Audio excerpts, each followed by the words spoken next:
Assalamualaikum warahmatullahi wabarakatuh. Pada video ini, kami akan melakukan review terkait dengan video pembelajaran yang dilaksanakan di MTS Terpadu Lutfatul Quran kelas 7 SMP dengan materi baris dan kedudukan. Baik, materi yang akan kami bahas dalam video ini mencakup yang pertama, filsafat yang digunakan dalam video pembelajaran. Yang kedua, ciri-ciri yang ditunjukkan dalam video pembelajaran. Yang ketiga, contoh dalam video pembelajaran yang menunjukkan ciri-ciri tersebut. Kemudian, untuk yang sebelumnya akan dibahas terlebih dahulu terkait dengan filsafat pendidikan. Filsafat pendidikan adalah cabang filsafat yang mempelajari dan menganalisis masalah-masalah yang berkaitan dengan pendidikan, termasuk tujuan, metode, dan dampak pendidikan terhadap individu dan masyarakat. Filsafat pendidikan mengkaji berbagai pertanyaan mendasar tentang pendidikan, seperti tujuan pendidikan, visi pendidikan, metode pendidikan, peran guru, serta siswa, dan nilai dan etika dalam pendidikan. Nah, kemudian dalam video yang kami bahas itu menggunakan dua filsafat, yaitu filsafat realisme dan filsafat pragmatisme. Filsafat realisme merupakan pendekatan pendidikan yang didasarkan pada prinsip-prinsip yang bersifat objektif dan dapat dipahami melalui pengalaman dan pengamatan indrawi. Kemudian filsafat pragmatisme adalah pendekatan pendidikan yang didasarkan pada prinsip-prinsip yang menekankan bahwa kebenaran dan nilai suatu konsep atau tindakan ditentukan oleh hasil atau konsekuensinya. Kemudian akan dibahas yang pertama, itu ada filsafat realisme. Jadi filsafat realisme ini dalam konteks pendidikan menekankan pada tiga aspek. Aspek yang pertama itu pendidikan berbasis fakta, yang kedua eksperimen dan pengamatan, yang ketiga keterampilan kognitif.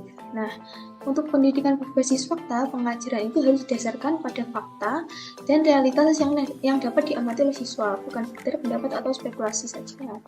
Dan yang kedua, itu pada aspek eksperimen dan pengamatan, yaitu metode ilmiah seperti eksperimen dan pengamatan digunakan untuk mengajarkan siswa tentang dunia nyata. Kemudian yang ketiga, keterampilan kognitif, yaitu mengembangkan kemampuan berpikir kritis dan analitis untuk memahami realitas secara lebih mendalam. Kedua, itu yaitu filsafat pragmatisme. Filsafat pragmatisme berdasarkan kepada tiga aspek. Yang pertama itu pembelajaran berbasis pengalaman, yang kedua penyelesaian masalah, yang ketiga pembelajaran kolaboratif. Untuk pembelajaran berbasis pengalaman, pragmatisme itu menekankan bahwa pembelajaran harus berakar pada pengalaman nyata siswa. Belajar itu paling baik melalui keterlibatan langsung dan aplikasi praktis dari pengetahuan. Kemudian yang kedua, penyelesaian masalah. Pendidikan pragmatis mendorong siswa untuk menjadi pemecah masalah yang efektif. Siswa itu diajarkan untuk mengidentifikasi masalah, merancang strategi untuk mengatasinya, dan mengevaluasi hasilnya. Dan yang terakhir itu pembelajaran kolaboratif. Interaksi sosial dan kerjasama antar siswa dianggap penting dalam proses pembelajaran. Siswa belajar melalui diskusi, proyek kelompok, dan aktivitas kolaboratif lainnya. Nah, di sini saya akan menjelaskan terkait ciri-ciri filsafat realisme dalam pembelajaran matematika. Yang pertama yaitu penekanan pada objektivitas matematika. Nah, realisme ini memandang matematika sebagai suatu disiplin ilmu yang objektif dan independen dari pikiran manusia. Pengetahuan matematika dianggap sebagai representasi yang akurat dan juga realitas yang ada di luar diri manusia. Kemudian konsep, kemudian teorema yang ada di matematika itu bersifat universal dan berlaku bagi semua orang, terlepas dari latar belakang budaya atau kepercayaan mereka. Kemudian yang kedua yaitu pentingnya penalaran deduktif. Nah, realisme ini menekankan pentingnya penalaran deduktif dalam pembelajaran matematika. Pendekatan filsafat realisme ini membantu siswa dalam memahami struktur logis matematika dan juga membangun keyakinan pada kebenaran matematis. Nah, penalaran deduktif itu dimulai dari premis-premis umum yang diterima sebagai kebenaran, lalu kemudian diturunkan sebagai kesimpulan-kesimpulan yang logis. Kemudian yang ketiga yaitu peran aktif guru sebagai fasilitator. Nah, pada filsafat realisme ini, guru berperan sebagai fasilitator yang membantu siswa menemukan dan juga memahami kebenaran matematika.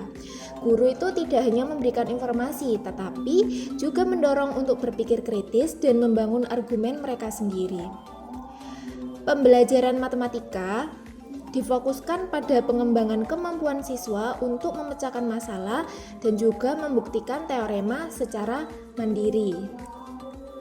Kemudian yang keempat adalah penilaian berfokus pada pemahaman konseptual. Nah, di sini menurut filsafat realisme, penilaian pembelajaran itu fokus terhadap pemahaman konseptual siswa, bukan hanya pada hafalan rumus-rumus atau prosedur-prosedur yang akan dilaksanakan untuk memecahkan suatu masalah. Dalam filsafat realisme, siswa didorong untuk dapat menjelaskan penalaran mereka dan juga menunjukkan bagaimana mereka mencapai solusi untuk masalah yang dihadapi. Nah, penilaian ini membantu guru untuk mengetahui tingkat pemahaman siswa dan memberikan umpan balik yang konstruktif. Kemudian yang terakhir atau yang kelima yaitu penerapan matematika dalam kehidupan nyata. Nah, dalam filsafat realisme, filsafat ini memandang matematika itu sebagai alat yang berguna untuk memahami dan memecahkan masalah di dunia nyata. Nah, pembelajaran matematika difokuskan pada penerapan konsep dan keterampilan matematika dalam berbagai konteks. Siswa didorong untuk melihat matematika sebagai disiplin ilmu yang relevan dengan kehidupan mereka sehingga dapat digunakan untuk menyelesaikan masalah nyata. Kemudian kita lanjut ke ciri-ciri filsafat pragmatisme. Ciri filsafat pragmatisme yang pertama yaitu penekanan pada kegunaan matematika. Nah, pragmatisme memandang matematika itu sebagai alat yang berguna untuk mencapai tujuan tertentu. Nilai dan makna matematika ditentukan oleh kegunaannya dalam memecahkan suatu masalah dan mencapai tujuan praktis. Nah, konsep dan juga teorema matematika yang terbukti bermanfaat dan efektif dalam menyelesaikan masalah di dunia nyata itu dianggap lebih penting daripada konsep-konsep yang abstrak dan juga teoritis. Nah, kemudian yang kedua yaitu pentingnya pengalaman dan juga bukti empiris. Pragmatisme menekankan pentingnya pengalaman dan juga bukti empiris dalam pembelajaran matematika. Pengetahuan matematika diperoleh melalui proses interaksi dengan dunia nyata dan pengujian ide-ide matematika melalui eksperimen dan juga observasi. Kemudian yang ketiga yaitu peran aktif siswa dalam pembelajaran. Nah, siswa menurut filsafat pragmatisme, siswa ini berperan aktif dalam membangun pengetahuan matematikanya sendiri. Pembelajaran matematika difokuskan pada pengalaman belajar yang mendorong siswa untuk mengeksplorasi, bereksperimen, dan menemukan pola dan juga hubungan matematis secara mandiri. Nah, lalu peran guru bagaimana? Peran guru di sini yaitu sebagai fasilitator seperti filsafat realisme yang tadi sudah dijelaskan. Tetapi di sini guru berperan sebagai fasilitator yang membantu siswa dalam proses belajar dan juga menyediakan sumber daya yang diperlukan oleh siswa. Kemudian yang keempat yaitu penilaian dalam pembelajaran. Yang keempat adalah penilaian berfokus pada kemampuan pemecahan masalah. Nah, penilaian dalam pembelajaran matematika pragmatisme berfokus pada kemampuan siswa untuk memecahkan masalah dan menerapkan matematika dalam konteks kehidupan nyata. Siswa didorong untuk menunjukkan bagaimana mereka dapat menggunakan matematika untuk menyelesaikan masalah yang relevan dengan minat dan kebutuhan mereka.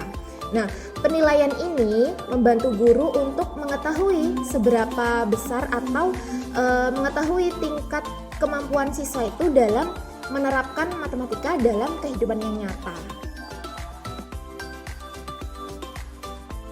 Baik teman-teman, selanjutnya kita akan membahas review video pembelajaran matematika. Pada pembelajaran ini kita akan fokus pada materi garis dan kedudukannya. Nah, pembelajaran matematika di sini, nah ini dia, dilakukan di MTS Terpadu Raudhatul Quran Lamongan. Nah, di sini siswa yang di dalam kelas ini kurang lebih ada 20 siswa.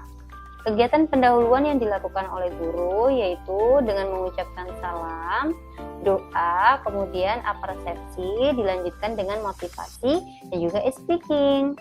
Nah, yang perlu ditekankan di sini adalah pada tahap ketiga ini, yaitu apersepsinya. Karena apersepsi nanti akan berkaitan dengan materi yang dibahas. Pada tahap apersepsi di sini, guru memberikan contoh garis dalam konsep perpindahan posisi. Maksudnya gimana ya? Di sini guru akan memberikan contoh jika seseorang dari titik A dia berpindah ke titik B. Kemudian dari titik A ke titik B, jika dia ditarik sesuatu ke titik B, kira-kira nanti dia jadi apa ya?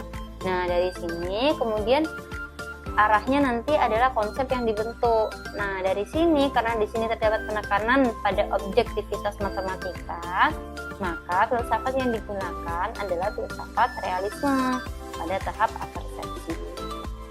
Kemudian selain itu juga ada penekanan pada kegunaan matematikanya, sehingga di sini juga menggunakan filsafat pragmatisme. Kemudian dilanjutkan kegiatan inti, yaitu meneruskan dari kegiatan apersepsi tadi. Nah, dari kegiatan apersepsi tadi diharapkan siswa itu dapat menemukan konsep garis. Setelah guru menggambarkan perpindahan posisi, sehingga siswa itu menemukan konsep garis itu apa sih? Nah, dari situ kemudian memberikan contoh, guru memberikan contoh pada gambar dan benda nyata kedudukan garis. Maksudnya di sini guru akan memberikan gambar-gambar pada PowerPoint. Nah, pada yang pertama di sini ada jenis-jenis garis. Seperti ada ruas garis, kemudian ada sinar garis, seperti itu dijelaskan oleh guru. Kemudian juga ada kedudukan garis yang selanjutnya ada slide di PowerPoint-nya. Setelah itu dilakukan tanya jawab. Nah, kita di sini menggunakan dua filsafat yaitu realisme dan juga pragmatisme. Yang pertama, filsafat realisme yaitu menerapkan matematika dalam kehidupan nyata dan berfokus pada konsep. Ini adalah salah satu ciri dari filsafat realisme yang tadi sudah disebutkan. Nah, dibuktikan dengan apa sih? Yaitu dibuktikan dengan penjelasan guru, dengan menjelaskan ruas garis AB itu apa, kemudian bagaimana cara menyimbolkannya. Selain itu, guru juga menjelaskan sinar garis AB, kemudian juga menjelaskan tentang garis AB itu apa. Nah, di sini guru juga menjelaskan konsepnya, bagaimana cara penulisan simbol-simbol dari garis tersebut. Sehingga di sini menggunakan filsafat realisme. Kemudian selanjutnya di sini guru akan memberikan contoh kedudukan garis dengan memberikan gambar-gambar yang ada pada PowerPoint. Kalau garis yang berpotongan itu gambarnya seperti apa sih? Kemudian kalau berhimpit seperti apa, sejajar seperti apa, bersilang seperti apa. Selain berfokus pada PowerPoint, guru di sini juga menggunakan spidol. Nah, di sini tidak terlihat ya karena berwarna putih. Tangan guru ini memegang dua spidol. Dua spidol ini akan menggambarkan garis-garis yang dimaksud.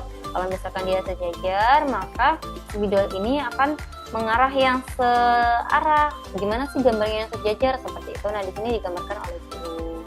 Kemudian nanti kalau dia bersilang itu bagaimana, kalau berhimpit itu seperti apa. Nah, di sini menunjukkan pengalaman dan bukti empiris, bukti yang nyata yang dibuktikan dengan menggunakan dua buah spidol tadi, sehingga di sini menggunakan filsafat pragmatisme.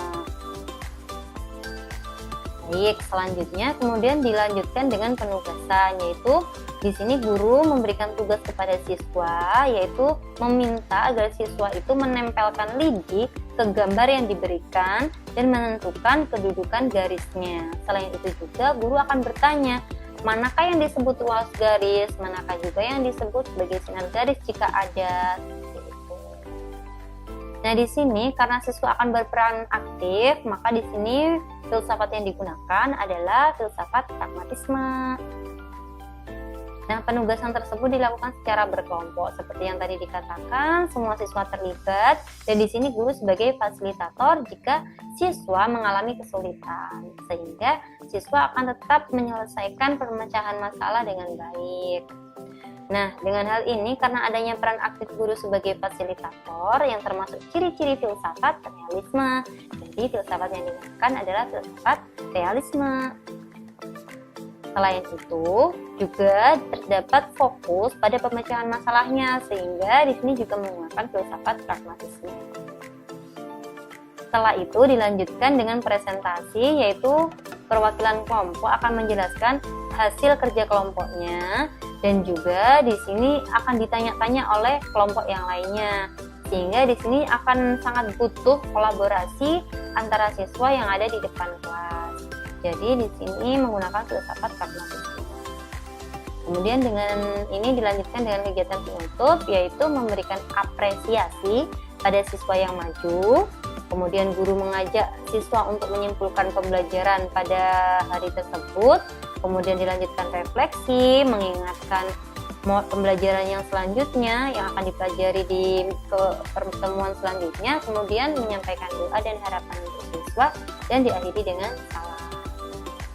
Demikian teman-teman review pembelajaran matematika menggunakan filsafat realisme dan juga pragmatisme. Mudah-mudahan apapun filsafat yang kalian gunakan akan memberikan pembelajaran yang bermakna sehingga siswa dapat menanamkan konsep dengan baik. Terima kasih kami sampaikan. Mohon maaf apabila ada salah. Thank you. Assalamualaikum warahmatullahi wabarakatuh.